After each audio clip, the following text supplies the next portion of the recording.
Hello दोस्तों, एक नई और ताज़ा तरीन कहानी में मैं आपका दोस्त संतोष स्वागत करता हूँ। आज वाकई बहुत दिनों बाद मुझे लगता है इस ईयर की पहली कहानी, मतलब 2024 की मैं पहली कहानी बनाने जा रहा हूँ। काफ़ी ज़्यादा व्यस्तता हो ही गई थी और इतना तो पता चल गया यूट्यूब ऐसे ही आसान नहीं है, देखने में बड़ा आसान लगता है लेकिन इसको कंटिन्यू करना वाकई कठिन है। चलिए कहानी पाते हैं। मैं कहानी को इसको काफ़ी पहले तैयार कर चुका था कि कुछ इस तरह से है। ठीक है, आप लोग जापान के लोगों को अक्सर देखते हैं और अक्सर सुनते हैं यार जापान के लोग बहुत ज़्यादा उम्र में जी रहे हैं, बहुत ज़्यादा सुखी हैं, बहुत कुछ अच्छे से धन वैभव संपन्नता है। मतलब जो उनकी उम्र का राज है ना, एक तरह से शोध का विषय है। लेकिन क्या उम्र का राज वाकई एक शोध का विषय है या फिर कोई लोक कथा है? हो सकता है इस लोक कथा के द्वारा मैं उनकी जवानी का राज आपके सामने शुरू करता हूँ। हुआ कुछ ये था कि एक जापान में एक लोक कथा चलती है जो ये बताती है कि उनको पास जो जवानी है वो उनके पास क्यों है और कुछ क्षेत्रों में क्यों नहीं है। ऐसा भी तो नहीं है ना कि सब जगह है, नहीं, कुछ क्षेत्र हैं जहाँ बहुत ज़्यादा है और कुछ क्षेत्र हैं जहाँ बिल्कुल भी नहीं है। तो उसी के बारे में ये कहानी है। बहुत समय पहले जब जापान का पूरा वो मॉडल नहीं हुआ करता था, एक तरह से आदिवासियों का कबीला हुआ करता था, किसी एक कबीले का उस पर अधिकार नहीं था और लंबाई में तो था ही जापान, लंबाई में तो सभी एक दूसरे से ही लड़ा करते थे। कोई कभी लड़ जाए, कोई कभी लड़ जाए।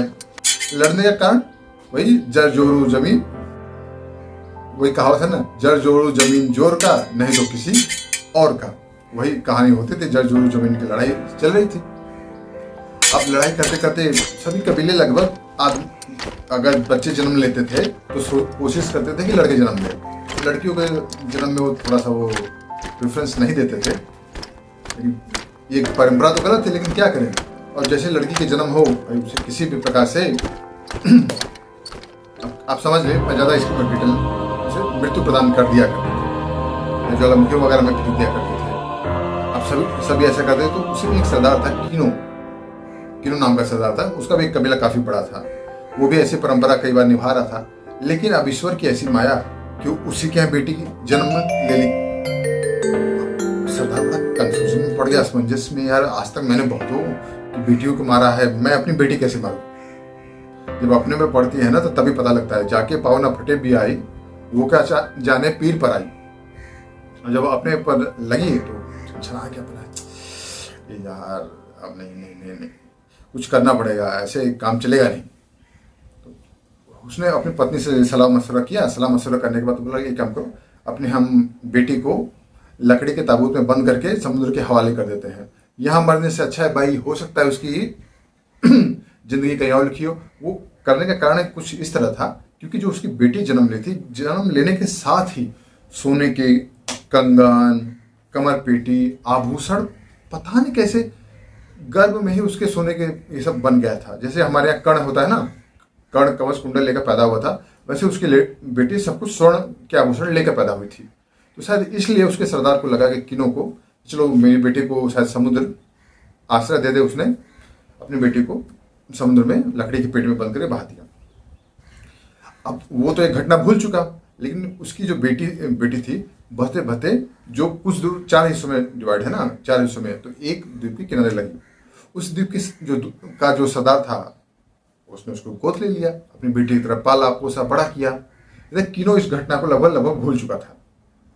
लेकिन जो इसका दत्तक पिता था, हाँ मीशा उसका नाम, लड़की का नाम उसने मीशा रखा।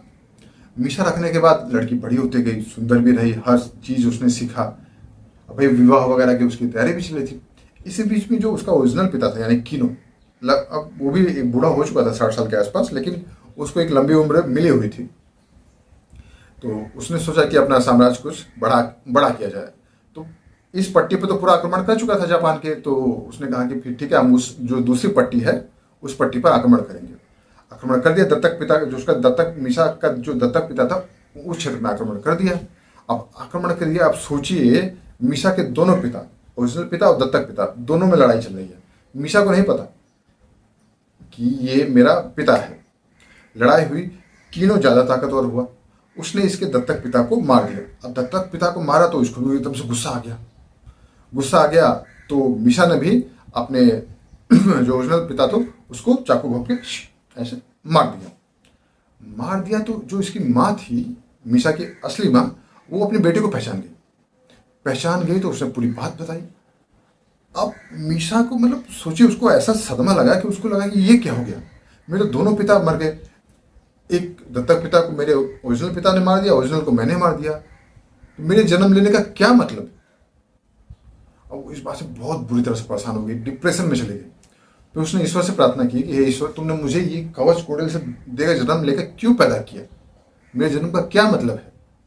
तब ईश्वर ने, उनके वहाँ के जो ईश्वर थे, उसने कहा बेटा तुम्हारा जन्म लेने का मतलब लोगों को मुक्ति देना है, तुम्हारा जीवन लोगों को मुक्ति देगा। बोला कैसे? बोला देखो, यहाँ जितने लोग हैं कम उम्र में मारे जाते हैं, 30-25 पे बहुत सारे लोग मारे जाते हैं, गरीबी है। तो अगर तुम अपना जीवन ज्वालामुखी को समर्पित कर दो तो उससे जो राख बनेगी, यानी सोने का और तुम्हारा शरीर पिघलने वाली जो राख बनेगी, वो राख जहाँ जहाँ जाकर गिरेगी, जिस जगह जापान में गिरेगी, फुजियामा ज्वालामुखी था, वहाँ गिरेगी, वहाँ संपन्नता आ जाएगी, वहाँ के लोग लंबी उम्र जिएंगे। ईश्वर की बात मानकर मीशा ने यही किया, अपने शरीर को ज्वालामुखी में समर्पित कर दिया। वाकई वैसा हुआ, जहाँ जहाँ उसके शरीर की राख उड़ उड़ के गई, उस द्वीप के उस हिस्से पे लोगों को लंबी उम्र मिली।